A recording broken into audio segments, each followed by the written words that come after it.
Hace unos días recibí una comunicación a través de internet de Cristina Valero. Cristina Valero me proponía colaborar en un proyecto que junto con un grupo de compañeros están desarrollando y que se trata de un blog titulado disidencias.net. Así que dije, bueno, pues voy a ver exactamente en qué consiste esto. Estuve echando un vistazo, estuve ojeando y me pareció un proyecto maravilloso. Así que dije, bueno, obviamente sí que participaré en algún momento, cuando me lo permita el tiempo, pero desde luego lo que tenéis que hacer es veniros a Días Extraños y contarlo, porque me parece algo digno de ser contado. Así que nos acompañan hoy Cristina Valero y Manuel Perdomo, que son ambos pues miembros del equipo de disidencias.net. Pues bienvenidos y muchísimas gracias por venir a Días Extraños. Muchas gracias a ti, Muchas Santiago. gracias, Santi. Pues yo creo que lo mejor es comenzar las cosas por el principio. Y el principio sería preguntaros qué es disidencias.net y qué pretendéis con este proyecto. A ver, esto surgió hace cosa de unos Ujú. 3 meses, me pasó por la cabeza, ¿no? El hecho de, simplemente porque estaba viendo una especie de dictadura donde solamente podían expresarse personas de determinada ideología. Y se estaban empezando a silenciar mediante el insulto a cualquier persona que fuera disidente y que combatiera a través del Ujú. argumento. Entonces vi que esta gente que estaba siendo silenciada a través del insulto estaba muy sola porque a pesar de que hubiera más gente que estuviera de acuerdo con sus planteamientos, no querían exponerse al mismo insulto, ¿no? A la falacia ad hominem que estaba sufriendo un montón de gente por no pensar dentro del pensamiento latente que hay ahora mismo, ¿no? Que es el que está de moda y como digas que no estás de acuerdo, pues entonces ya te ponen una serie de apelativos que lo que hacen es pues, hallarte una ley Ujú. mordaza, ¿no? Que está siendo popular. Entonces pensé en aunarnos gente de distinta ideología y de distinta inclinación sexual y distintas razas y distintos puntos del mundo, donde pudiéramos unirnos y poder dar nuestro punto de vista y nuestro apoyo siempre y cuando haya una base de Ujú. respeto, ¿vale? Y comulgar con ello y predicar con el ejemplo, que no predicar porque aquí no somos nadie para dar el sermón, pero sí el hecho de manifestarnos y hacerlo a través del respeto y respetar a nuestros compañeros, aunque sean totalmente antagónicos, porque estamos hablando de que disidencias tiene a gente que es liberal, tenemos gente que es libertaria, tenemos gente que es anarquista, tenemos gente apolítica, tenemos gente con inclinación sexual hetero, bi, o sea, gente, somos multirraciales, somos de todos los colores, pero ¿qué es lo que nos une? La disidencia ante el pensamiento impuesto. Por eso dice, vamos a unirnos y a intentar hacer algo, ¿no? Ya sabemos que no podemos hacer nada contra Goliat, pero por lo menos chinchar un poco, ¿no?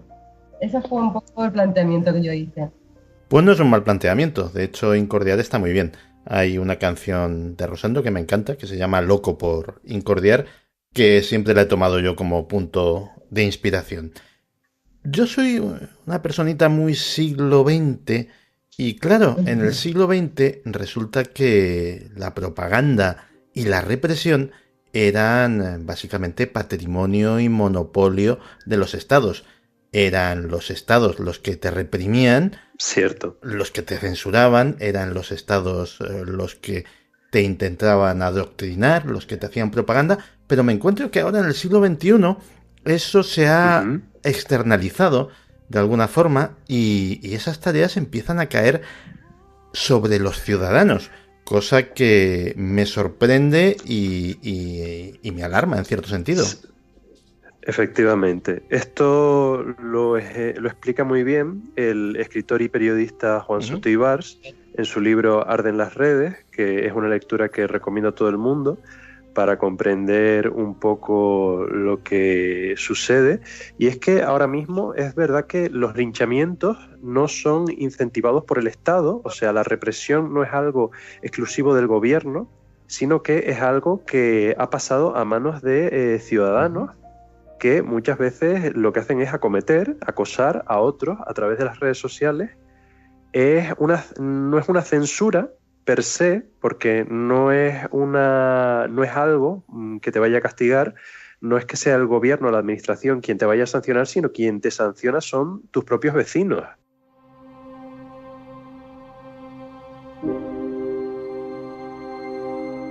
Decía Sartre que el infierno son los otros. Y todo esto que estamos hablando, ¿no será precisamente eso? Que el infierno son los otros y que precisamente los otros nos los hemos traído a casa, nos los llevamos en el móvil, se han hecho muchísimo más presentes en nuestras vidas de lo que han sido nunca y tenemos una ventana privilegiada para asomarnos a ese infierno. Yo creo que hay una hipocresía súper grande. Yo personalmente me he dado cuenta de que hay gente que piensa de determinada manera en petit comité, pero luego en lo que son las redes sociales y lo que es la imagen que quieren dar es totalmente la contraria. Y entonces, como hay cierta incongruencia y hay cierta falta de solidez en cuanto al carácter, entonces unos van a ganar la hegemonía, unos van a ganar más fuerza, y es lo que está sucediendo, que ha habido un bando que ha ido pillando fuerza, han ido utilizando una serie de insultos que son brutales, como no, el resto de los disidentes no están siendo apoyados, entonces o continúan con la lucha siendo totalmente acosados o tienen que retirarse. Pero sí que yo lo que considero es que la mayoría de la gente disiente de una cosa o de otra. El problema es que no quieren verbalizarlo por no tener que acarrear una serie de perjuicios, ¿vale?, que puede sufrir su persona a través de las redes sociales, que aunque sea un mundo cibernético, no deja de ser un ataque hacia tu persona. Y puede ser un ataque masivo, y hay gente que lo está evitando, pero cada vez hay más disidentes, Santiago. Luego, aparte, he de decir que nosotros no somos un grupo pionero. Me di cuenta la semana de abrir el proyecto de que habían un par de blogs que habían abierto un poquito antes que nosotros y tal, con una línea un poco distinta, quizá un poco más conservadora, pero no dejan de ser disidentes, y eso ha sido porque ha habido una necesidad de contrarrestar algo que ya estaba siendo muy pesado y muy denso para la gente. Y claro, estamos hablando todo el rato de disidencia. Si hay disidencia es porque hay algún tipo de pensamiento o algunos pensamientos o algunos planteamientos que se han vuelto hegemónicos. Según vuestro parecer, ¿qué es lo que determina que algunos planteamientos de este tipo se hayan vuelto hegemónicos, hayan tenido éxito en detrimento de otros y encima esos otros pues empiecen a ser proscritos, a ser perseguidos? Precisamente estuve pensando en esto antes. Yo creo que en el progresismo actual nace de la escisión que hubo dentro de la izquierda europea en los años 60. En 1968 hubo una escisión dentro de la izquierda europea y norteamericana, porque los filósofos e ideólogos de izquierda se dieron cuenta de que no conseguían nada intentando captar a la clase trabajadora. La clase trabajadora en Europa Occidental y en Norteamérica tenía unos intereses totalmente distintos que la clase trabajadora en Rusia o en otros países de planificación centralizada. Fue ahí cuando la izquierda en Europa Occidental, en Occidente, abandonó su atención a la clase trabajadora, que había sido el blanco tradicional, ¿no?, de sus políticas, y empezó a fijarse más bien en colectivos denominados como oprimidos: inmigrantes, mujeres, estudiantes. Y claro, a partir de ahora, toda la filosofía de la izquierda que ha existido en Occidente desde entonces ha sido una filosofía que ha intentado captar el voto o la simpatía de estos determinados colectivos que han sido considerados como perseguidos. Por eso mismo, hoy por hoy, uno mira los programas o la filosofía política de partidos de izquierdas en Occidente y se da cuenta de que no tiene nada que ver con el aprecio a la clase trabajadora. Más bien es una especie de peloteo, con perdón de la palabra, hacia unos colectivos que pueden ser considerados como oprimidos, pero que este peloteo es en sí racista. Este peloteo es en sí racista o xenófobo, o es un peloteo que es discriminatorio. Es un peloteo discriminatorio, era la palabra que debía haber usado antes, porque a fin de cuentas asume que esto asume que estos colectivos necesitan la ayuda de la izquierda y que efectivamente la izquierda tiene la solución fantástica para todos los problemas que estos colectivos afronten. Y esto no es verdad. Esto desecha un poco el individualismo. El hecho de que cada individuo, sea del colectivo que sea, tiene pues una circunstancia totalmente distinta.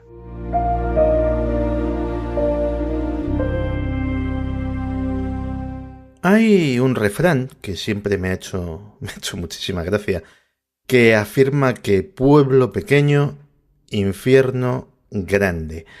Y lo afirma así porque se refiere al control social que unos ciudadanos ejercen sobre otros, sobre todo en las localidades muy pequeñas y sobre todo hace años.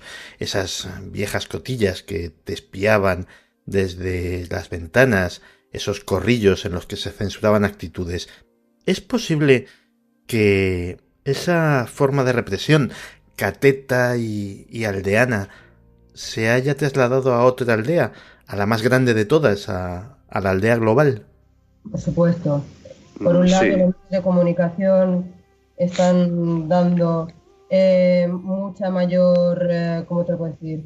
Están haciendo de altavoz de los políticamente correctos o lo que se considera ahora políticamente correctos, porque los de ahora, es decir, nosotros, por ejemplo, somos políticamente incorrectos, pero porque nos lo están asignando el resto, que son los que realmente han cambiado.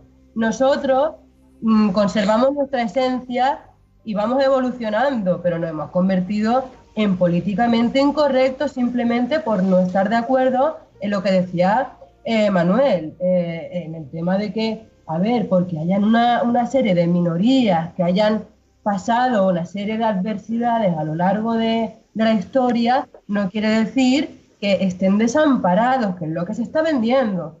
Te lo digo yo como mujer.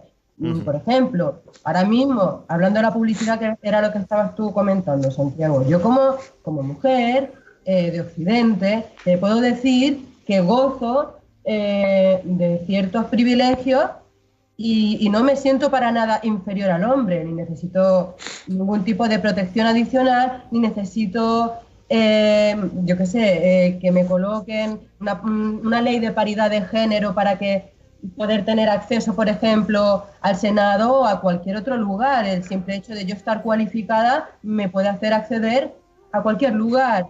Y yo pertenezco a uno de esos colectivos, entre comillas, que son oprimidos. Yo creo que se está exagerando, se está pillando una serie de colectivos que han sufrido a lo largo de la historia, como he dicho antes, y se están ganando a través del populismo y de las emociones, se están ganando pues esas pasiones, y cuando la gente dice de verdad, no sobreprotejáis a esta gente, que esta gente ya puede funcionar, esta gente es autosuficiente, esta gente está amparada, esta gente está integrada. Cuando alguien dice eso, entonces le llaman facha, xenófobo, homófobo, transfobo, misógino, etcétera. ¿Es verdad o no, Manuel?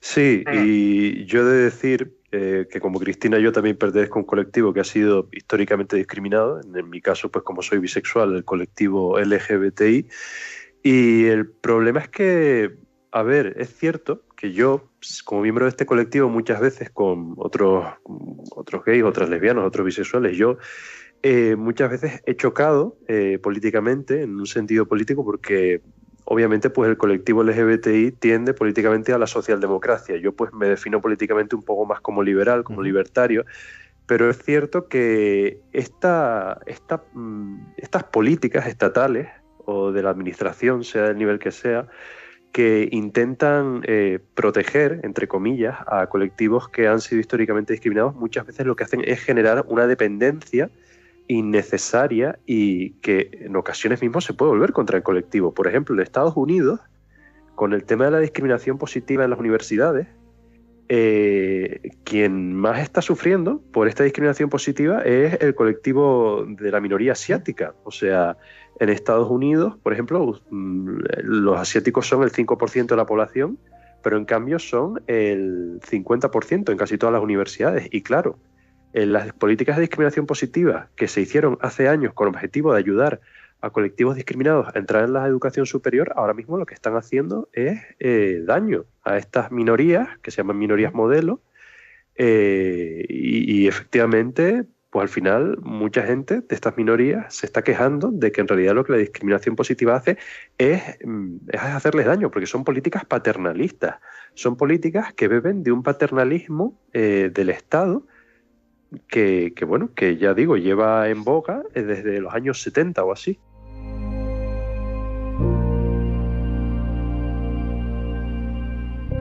Hace unos minutos, hablando de otro tema, estaba comentando que buena parte de la causa de la elección de Donald Trump es que es una especie de efecto péndulo de todo esto que estamos hablando.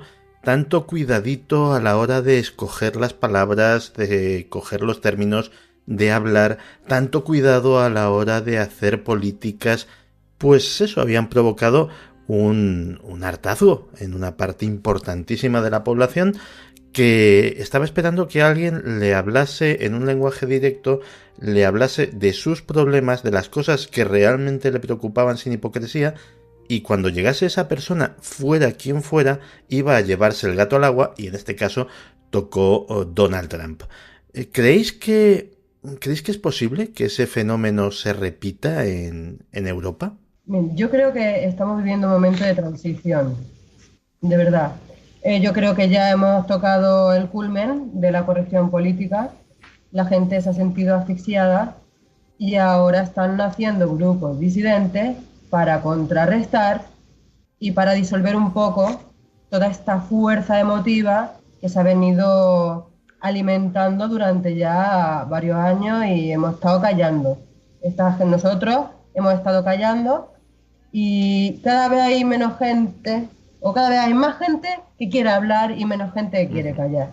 Entonces, sí, el efecto péndulo, yo creo que está sucediendo, creo que estamos un poco ya yendo al centro y que esto tiene que estallar por algún momento. En algún momento va a estallar porque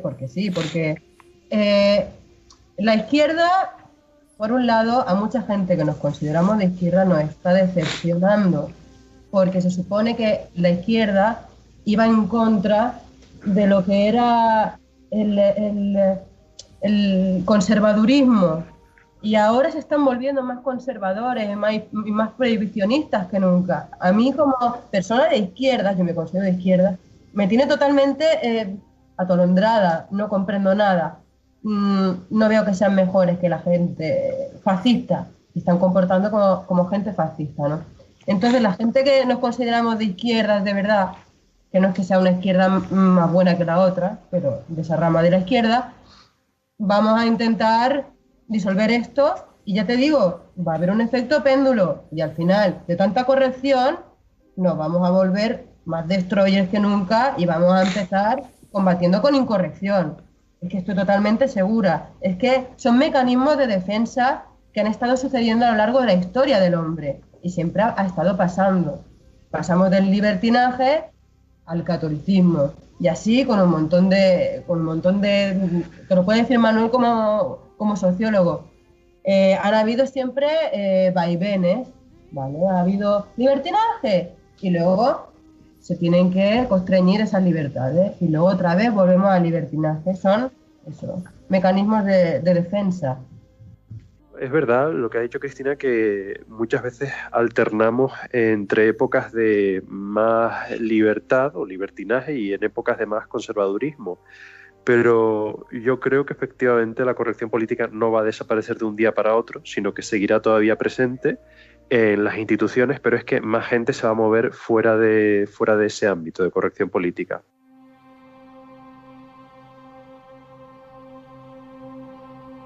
Me vais a permitir que introduzca en esto un pequeño apartado de experiencia personal. He hecho una recopilación no exhaustiva, porque hay muchas más, pero de algunas de las cosas que me han llamado desde que comencé Días este año y que me han dejado aquí en los mensajes. El listado tiene bastante gracia. Decía, machista, racista, buenista, podemita, facha, este es un clásico, feminazi, este me hizo mucha gracia. Anticomunista. Te lo dijeron Sí, sí. así. Anticomunista, sionista y antisemita en la misma semana. Eso también estuvo bastante bien. ¿Por qué creéis que los diferentes rebaños que hay sueltos por internet, sobre todo, llevan tan mal no poderte encuadrar en un sitio determinado? A ver, yo lo primero decir que Twitter probablemente sea una de las redes sociales más tóxicas que yo he conocido.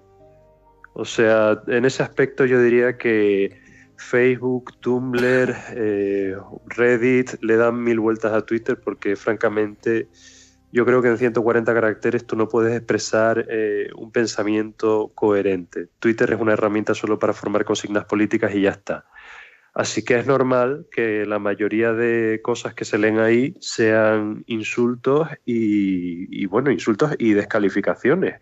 Porque es que, a fin de cuentas, nosotros, como seres humanos, tenemos esa necesidad de etiquetar al otro. Tenemos esa necesidad de etiquetar al otro porque tenemos la necesidad de asociar a él o a ella todo lo malo. O sea, cuando alguien te llama feminazi, anticomunista, machista, racista, lo hacen porque están deseando asignarte unas características negativas, aunque ellos sepan que tú no las tienes. Y aunque ellos sepan que no te conozcan lo suficiente como para saber si eres... ¿Saben, Manuel? ¿Tú crees que lo saben? ¿O crees que te están juzgando realmente, sentenciando sin conocerte? Probablemente no, es que probablemente te estén juzgando sin conocerte. O sea, simplemente te asignan esas etiquetas que muy probablemente no tengan nada que ver con la realidad, porque necesitan diferenciarse de ti, necesitan convertirte en el otro. Necesitan dotarte de esa otredad para así poder odiarte sin sentirse culpable. Y autorreafirmarse también, en parte. También, efectivamente, es algo que va en ambas direcciones. Yo también estoy de acuerdo con eso. El tema de, a ver, las personas nos guiamos por pautas, por esquemas mentales, ¿no? Entonces, si yo tengo un sentimiento de identidad muy marcado, prefabricado, que no se basa en el pensamiento, sino en el dogma, y no se basa en el raciocinio, sino en la memorización, voy a buscar a las personas como si fueran un algoritmo. Entonces, si una persona dice que no le parece bien una ley que va a favor de la mujer y en detrimento del hombre, entonces su esquema mental va a funcionar de una manera reaccionaria. ¿Y cómo lo podemos hacer a través de las redes sociales? A través del insulto. ¿Pero por qué? Pues porque su esquema mental no está desarrollado y entonces simplemente acción-reacción. Si yo he aprendido que esto es malo, directamente pongo este adjetivo y no me complico más la cabeza. Es que somos más vagos mentalmente, me parece a mí. Estamos tirando ya de palabras auxiliares para poder insultar a la gente sin ningún razonamiento. Es que muchas veces estos propios descalificativos tienen lugar dentro de un mismo colectivo. O sea, yo lo veo sobre todo en los debates que hay entre feministas en las redes sociales, porque claro, hay un feminismo más individualista que aboga pues por legalizar el trabajo sexual, legalizar la gestación subrogada, acabar un poco con este estado paternalista que hace a la mujer dependiente, ¿no? Y en cambio pues hay otro feminismo que busca un poco todo lo contrario, que busca ilegalizar el trabajo sexual, que busca acabar pues, con la industria pornográfica, porque no le parece una práctica degradante para la mujer, que busca ilegalizar el tema de la gestación subrogada porque lo ven una explotación del trabajo reproductivo. Y claro, entre estas dos corrientes feministas hay unos debates encarnizados, y yo he visto a feministas de un lado ser más vehementes con las del otro lado que ser vehementes con cualquier machista. Es decir, las peores peleas son las que se dan dentro de la misma casa. La peor cuña de la misma madera. Exacto, eso es.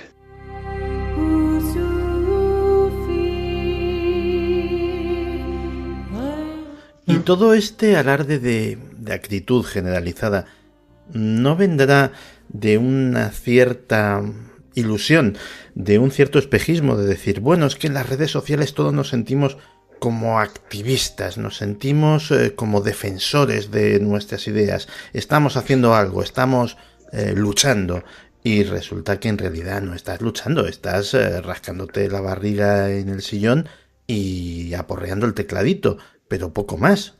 A ver, yo te voy a decir mi opinión y luego quiero que la de Manuel sea la que quede por encima.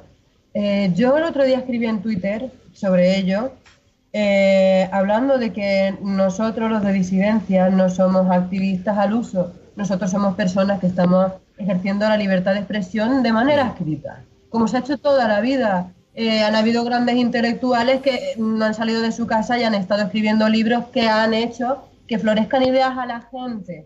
El escribir en sí no nos convierte en activistas de sofá. Eso siempre lo he dicho. Hay mucha gente que despierta conciencia a través de la escritura y no hace falta estar tirando cócteles Molotov con pasamontañas. Es muy distinto. Dentro del grupo de disidencia sí que hay gente que es activista. Por ejemplo, Manuel es activista, pero el hecho, volviendo a lo que decías tú, Santiago, hay mucha gente que sí, que está mancebada en su casa, tocándose las narices, buscando a un chivo expiatorio a quien echarle pues toda su bilis, porque no tiene... A eso me refería, sí. Por puro divertimento, o por letargo vital, o por cualquier tipo de búsqueda de estímulo, ¿no? Y entonces lo hacen por eso. Yo, por ejemplo, muchas veces cuando tengo cierta ira hacia alguien, pues tengo la suerte de tener campo, pillar un azar y empezar a hacer agujeros de tierra y a plantar plantas, y eso tiene un efecto catárquico, ¿no? Pero hay gente que dentro de sus casas, que están encerrados como en jaulas, pues tienen que buscar un chivo expiatorio para sacar esa energía negativa, ¿no? Pero luego no son nadie, luego en la calle esa gallardía, esa elocuencia, esa chulería y esa hostilidad se diluyen. Te lo digo porque mucha gente que conmigo ha sido hostil en las redes sociales, luego los he conocido en la realidad y no tienen nada que ver. Son gente súper pacífica, incluso gente muy tímida, ¿no? Y el alter ego que les da el hacerse un avatar en Twitter, y que además muchos de ellos tienen un montón de followers y se ponen fotos de gente con unas facciones ya que son intimidantes, como Hugh Laurie, el House, o yo qué sé, o Clint Eastwood, ya como que se terminan creyendo que son el personaje. Y luego Total. Lo que sucede es que son niños rata o señores con cara de rata que lo que están haciendo es estar en su pseudo reino de internet, que luego no son nadie fuera porque son personas que no tienen habilidades sociales, y entonces lo que hacen es utilizar a los acólitos para machacar al chivo expiatorio del día, porque se cansan enseguida de, como vamos tan rápido, vamos cambiando enseguida de chivo expiatorio, ¿no? Y luego Manuel, por ejemplo, sí que es activista. O sea, cierto. Él es de otra manera, él tendrá otra opinión sobre el tema del activismo de sofá. Pues a ver, yo estoy totalmente de acuerdo con lo que ha dicho Cristina, de nuevo. Yo decir que mi andadura como activista la comencé casi exclusivamente en redes sociales, es decir, yo cuando salí del armario por primera vez como bisexual no fue inmediatamente ir a una manifestación con una pancarta, sino que simplemente fue un proceso gradual. Fui primeramente informándome por las redes e informando a otros, y yo creo que el trabajo que se hace por las redes sociales es muy importante porque es un medio de comunicación, bueno, son el medio de comunicación primordial actual, al menos para la gente menor de 35 años.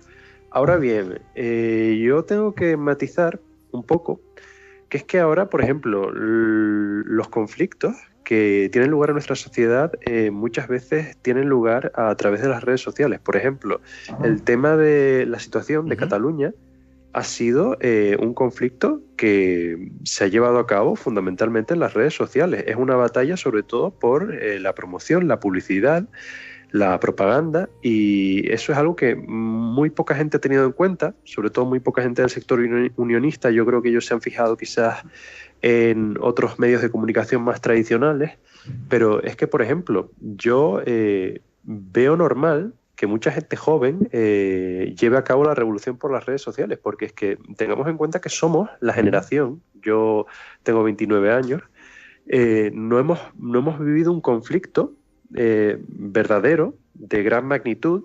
Somos una generación que se ha criado muy acomodada, somos una generación que se ha criado muy, muy mimada, entre comillas, ¿no? Algunos más que otros, y es normal hasta cierto punto que nosotros demos más primacía a la batalla política en redes sociales, porque es que no hemos vivido un conflicto real. O sea, si quizás hubiésemos vivido un conflicto real, pues trataríamos todas las situaciones en las redes sociales de otra manera.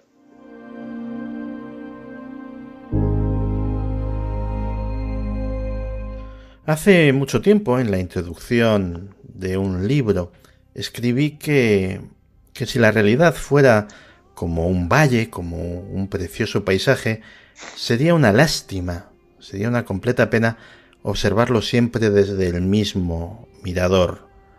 Porque cambiar de punto de vista nos ofrecería nuevos detalles, nos ofrecería incluso una visión completamente nueva del conjunto. Y que yo pretendía, humildemente con ese libro, aportar algunos de esos nuevos miradores. Pues bien, eso es precisamente lo que están intentando Manuel, Cristina y un montón de gente más en disidencias.net.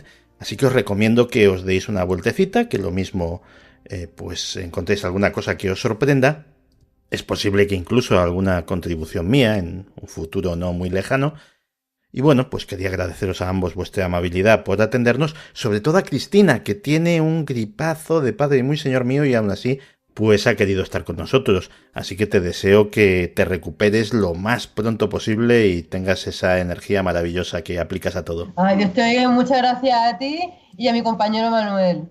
Muchísimas gracias a ambos. Y un saludo a todo el mundo, ¿eh? Un abrazo. Un saludo a todos los oyentes. Un placer, hasta la próxima.